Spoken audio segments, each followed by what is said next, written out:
Everybody, this is Brian. Jason. And this is the Perfectly Screwed podcast. What episode is this? 116? 116, yeah. Holy shit. We have made quite a bit of podcasts. So, I've been getting some messages on the old Facebook, Jason. And some people are saying that we do not do enough paranormal anymore. So I thought today what we would do is read some stories from a site that I'm a member of, which is called YourGhostStories.com. Your ghost stories? Mm-hmm. Okay. Now, do you have any ghost stories, Jason?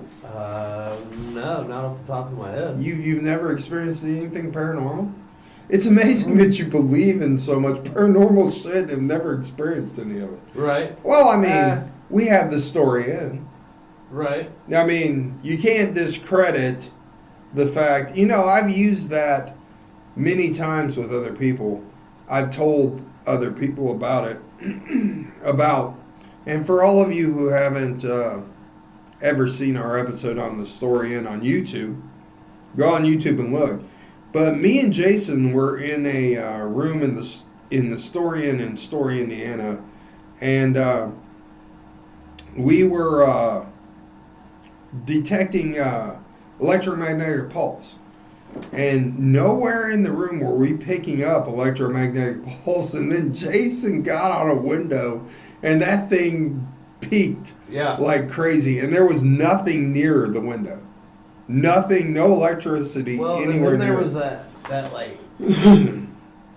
Oh, that and then, hit on the recorder. Yeah. Oh, yeah, it was telling us to be quiet or shut up or something. Yeah, like there was definitely like a weird sound. Yeah. And remember, the whole time we're sitting there and we're the only ones in the building. And downstairs you could hear a party going on that we were not a part of. Yeah. Yeah. Yeah. And we were the only ones in the building. Yeah, I mean, I can't really say that I've been part of anything paranormal, but there's too much. That was kind of weird. There's too much.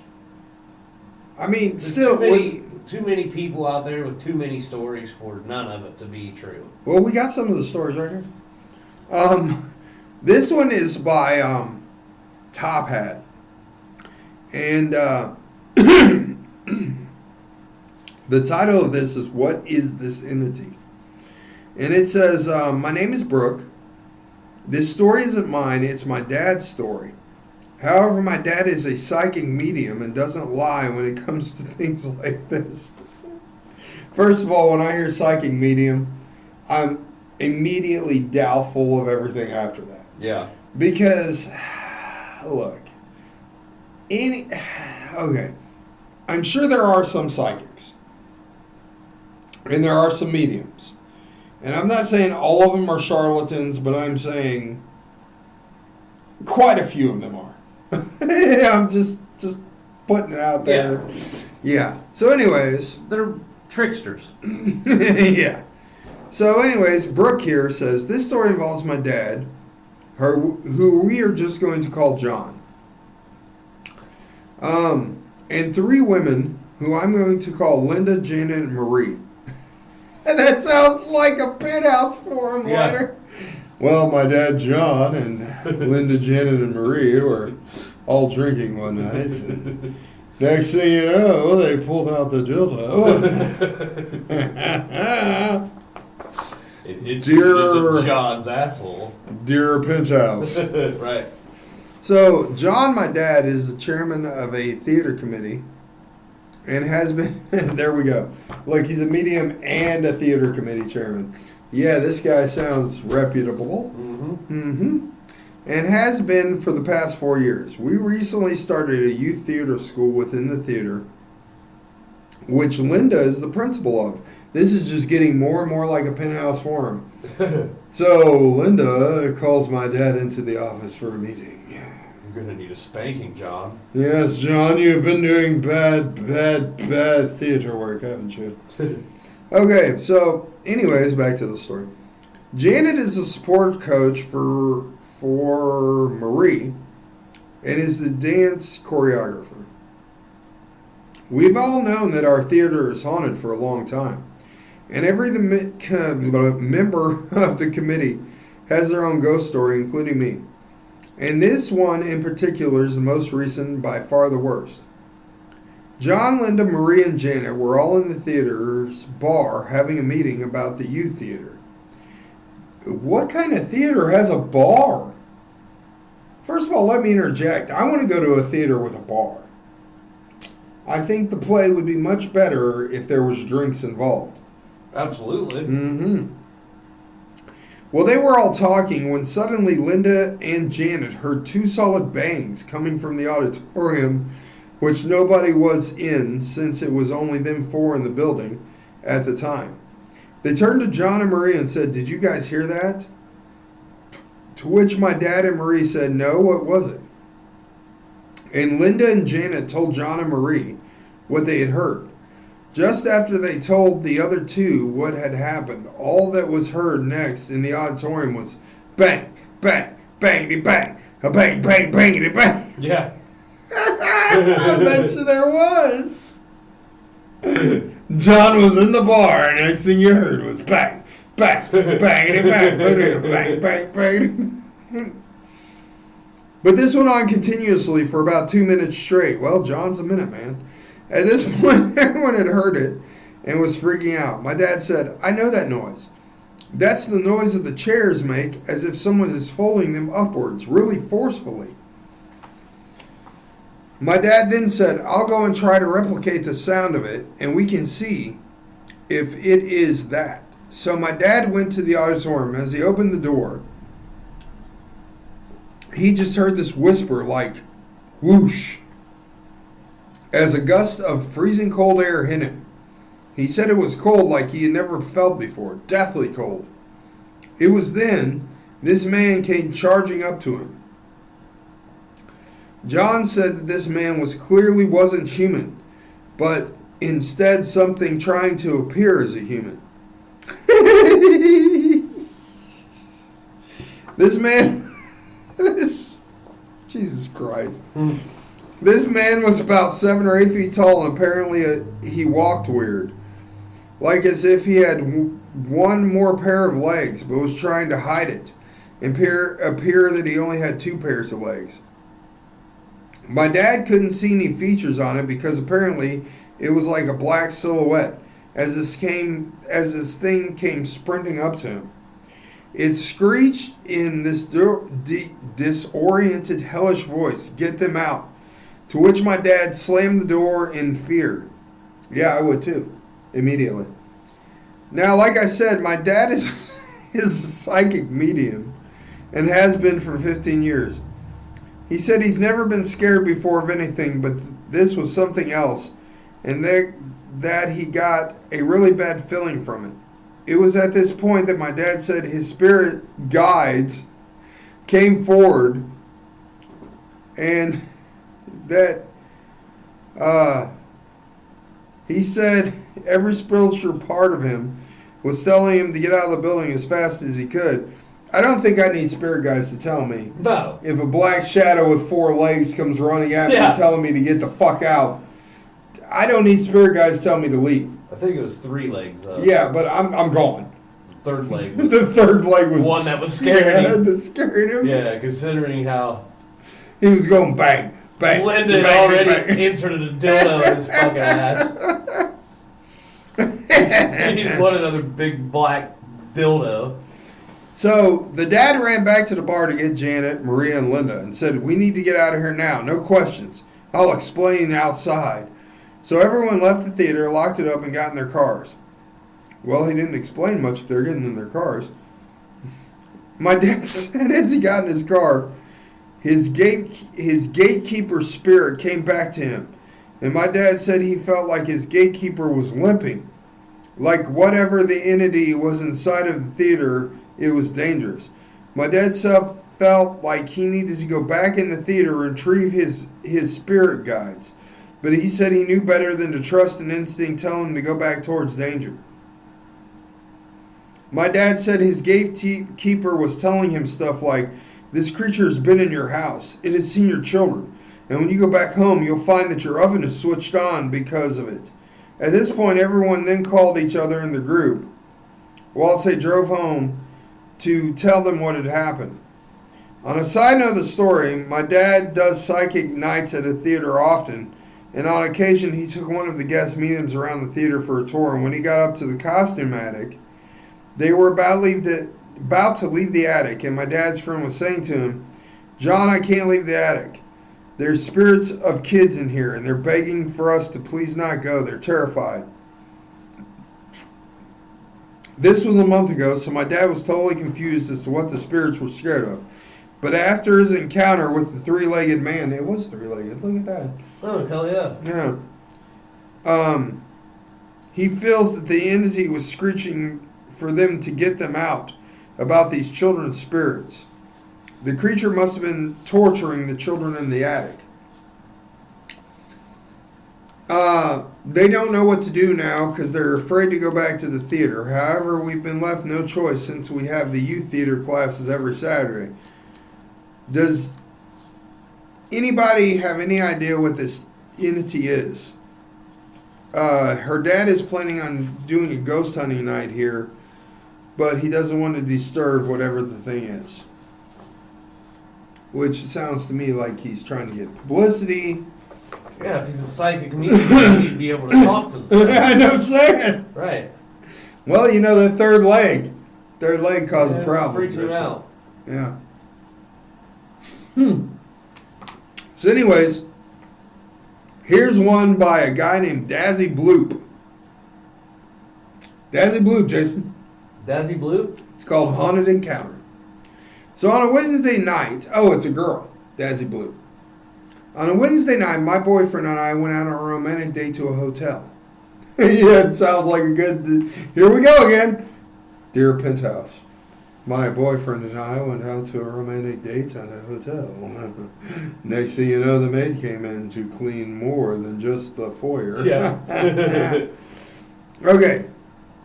So everything seemed perfect as we cuddled together. Yeah, you were cuddling. Yeah, your boyfriend takes you to a hotel and all he wants to do is cuddle. That's what I always do at hotels, Jason. How about you? Yeah, of course. Yes, of course. But suddenly, as they were cuddling, her boyfriend's demeanor changed. He expressed feeling negative vibes in the room, particularly near the cupboard, where I had gotten the blanket earlier. He said goosebumps prickled his skin and a shiver of fear ran down his spine. We decided to remain silent, focusing on the subtle details that heighten the eerie atmosphere. The air conditioner emitted strange noises, and I struggled not to let my thoughts spiral out of control. My boyfriend insisted that we were not alone and advised against speaking, suggesting we ponder our next steps quietly. Out of nowhere, he began swearing at an unseen presence, beating at his chest. Despite the tension, I couldn't help but hold back a nervous laugh, yet deep down the terror gripped me. He told me to dispose of our leftovers, flushing a bottle of water down the toilet. As I obeyed, the noise from the bathroom only intensified my anxiety. Amidst the chaos, I thought I heard someone weeping, but I reassured myself it was just my imagination. Upon leaving the bathroom, I discovered my boyfriend had been sincere about his actions, further unsettling me. He tried to comfort me, assuring me that the entity would not harm us and that we were safe to leave. As we gathered our belongings and exited the room, I whispered a prayer for protection. Upon reaching the parking lot, we glanced back at the hotel window we had closed, only to find it wide open, and it looked like someone was standing in the hotel room.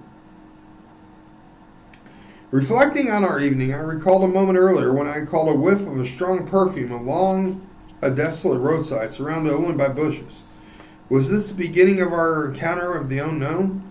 I don't know, but this is my haunted story. Sounds to me like they overreacted. Yes. A little bit. Okay, this is by Sadabi777. Is that me? My doppelganger. I like stories about doppelgangers because I've always wondered about doppelgangers. Yes, yes.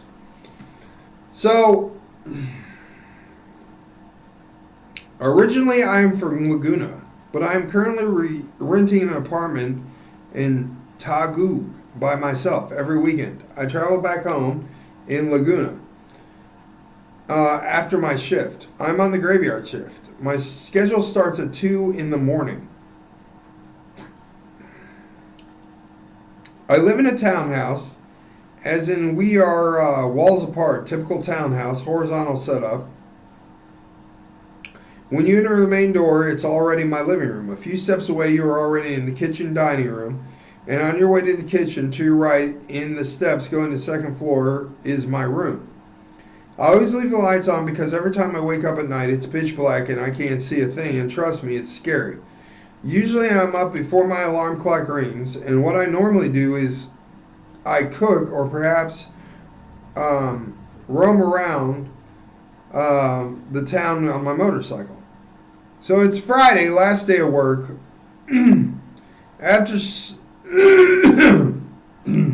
Excuse me. After shift, we decide to go out and have some beers somewhere on 4th Street. I got a little drunk and insisted on going in Laguna right away. I decided to go home to my apartment. I decided to take a rest and that I'll be taking off around 5 a.m. I felt heavy for some reason. I don't know why. I felt like someone was watching me while I was sleeping. All the lights were on, and all of a sudden I went to my living room after taking a bath. I suddenly smelled perfume, like I had just applied it to myself. I had just came out of the bathroom, so when I entered my room, that's where I got goosebumps for no reason. I saw my perfume on the bed like someone had prepared it for me, along with my wallet and my motorcycle keys. I was already panicking, and I am still in my towel. I checked the time, and it was just past 3 a.m. I hurried up, forgot to charge my phone, and forgot to bring my charger, and then went off. But before going out, I completely turned off all lights, checked if there was still any sockets unplugged. I was in the garage when I noticed that I forgot to turn off the lights in the kitchen. Since I had already gathered my courage, and my motorcycle engine was running, I felt like I am invincible. I glanced back at the kitchen through the window of my living room. I really thought I was just seeing my reflection in the glass from my window, but to my surprise, I was looking at myself sitting at the kitchen table.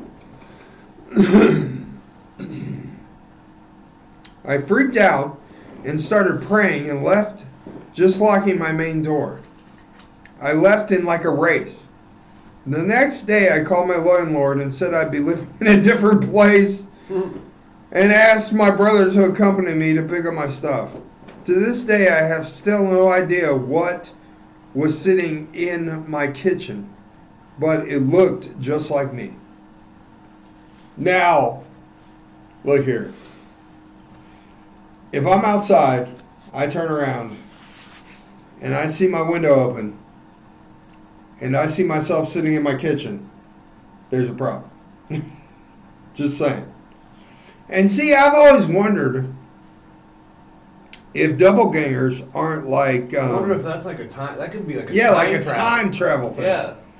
Like you seeing part of the past. You see what I'm saying? Mm-hmm. Or the future. Or the future, correct. Or just an alternate timeline. Yeah, where you're not actually there anymore. Yeah. That's interesting. So the next one is by I Love Ducks 24. Jesus Christ. Where do these people get these names? No shit. So it's called Unfortunate Events. I Love Fucks 24. I mean Ducks. I'm sorry. I apologize. Fuck ducks. Yeah, I love to fuck ducks 24/7. Oh, it's called Unfortunate Events. What's funny is it starts out and it says, I'm sorry this is going to be a long story, and it's not. It's shorter than all the ones I just said. So, in 2017, my family moved into a new house that was built in the 1800s. Our first 8 months were fine, even though I really felt uneasy. My parents got me a little dog to help calm my nerves, which helped me. Until one night when I was fucking the little dog in the ass. No, I apologize. And I killed the son of a... I killed him. He comes back to haunt me every night. No, okay. Back to the story. Until one night I was bringing food to my room. And I stood in front of the door, or the dog stood in front of the door wagging her tail, waiting for me to put it down. Why would you be carrying food and the dog at the same time? Anyways, she ran under the bed and held there for a total of 10 minutes. Me being 8 at the time, I was scared to help her, so I ran to get my dad, and he ran in with his gun. That seems a little bit extreme, but okay. And he picked up the bed. Whatever it was, let my dog go, and she ran to me immediately. I then glanced over and saw a black figure of a girl lying under my bed, but before anyone else could see her, she disappeared. No one believes the things I saw until one night my little sister stopped breathing. Well, Jesus Christ! Wow. Nobody knew, and she could have died, but a girl who looked just like me, and my dad swears on the Bible he saw her, woke up my dad. Before he got out of bed, she was gone. My dad, of course, was mad at me, but I was confused because it wasn't me, I was sleeping. My dad believes now that I was seeing all the stuff that I said I was seeing. None of this stuff stopped until I hit 15. At 15, I started seeing people at the end of my bed at night. I saw a little girl one night laughing, and a little boy the other night doing the same thing. Then I saw a dead man facing my closet and another girl facing my closet, all on different nights. I tried speaking to them, but they just look at me, smile maliciously, and disappear. Okay. Okay. I think someone needs to take drugs. Yeah. Lots of psychiatric drugs. Okay. Well, that is the last one I'm going to read for right now. But I am going to give you some personal experiences. I might have talked about this on a previous podcast. I'm not entirely sure. But this happened when I was about 12, Jason. See, because unlike you, I have experienced some paranormal shit. I'm cracking another beer for everybody listening over there in podcast land. If you heard that sound, that is a lovely Miller Lite, a fine Pilsner beer Yes. that I am sipping upon. Miller, because it's Miller time. Hey, Miller, if you would like to give us any money for that shameless plug, I would appreciate it. Right. Anyways, I was about 12 or 13 years old, and we were visiting my brother in Cleveland. Now, he lived in a very old house. And come to find out, there was a music teacher who had died in the upstairs attic. Okay? Now, my dad's sleeping in the bedroom upstairs in the attic next to me. I'm sleeping in the bedroom next to my father.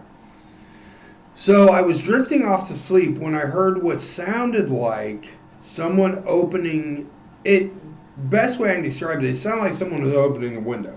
So being like 12 or 13, I was kind of scared. I thought, Cleveland, Ohio. I'm thinking maybe somebody's trying to break in the house. So I'm covering up my head. I'm just laying as still as possible, hoping to God that if there is a burglar, somebody will figure it out before me. Yeah. So I waited a few minutes, and I didn't hear anything else. So I got enough courage to look around.